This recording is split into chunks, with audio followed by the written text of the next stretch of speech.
આજુબાજુમાં બે મકાન હતા. એક નિવૃત્ત વ્યક્તિનું કુટુંબ રહે અને બીજામાં વેપારી પરિવાર રહે. બંનેને ફૂલઝાડ વાવવાનો ખૂબ શોખ. આથી તેમણે કમ્પાઉન્ડમાં ફૂલઝાડ વાવેલા હતા.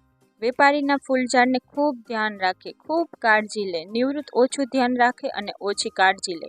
તેથી વેપારીના છોડ લીલા અને ભરાવદાર દેખાય. નિવૃત્તના છોડ સાધારણ અને સુંદર દેખાય. એક રાતે વાવાઝોડું આવ્યું. વેપારીના છોડ મૂળમાંથી ઉખડી ગયા ને નિવૃત્તના છોડ બચી ગયા. આ જોઈને વેપારીને ખૂબ નવાઈ લાગી. તેણે પેલા નિવૃત્તને કારણ પૂછ્યું. નિવૃત્ત કહે, તમે છોડને બધું જ આપ્યું, પુષ્કળ પાણી, પુષ્કળ કાળજી.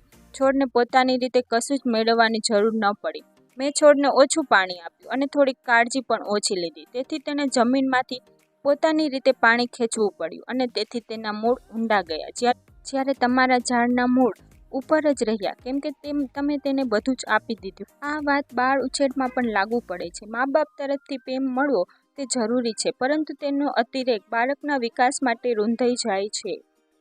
કપરી પરિસ્થિતિમાં તે તેનો સામનો નથી કરી શકતો. ટૂંકમાં, લાડ લડાવવા ઉપરાંત બાળક ખુદ આત્મનિર્ભર બને તેનો મા બાપે ખ્યાલ રાખવો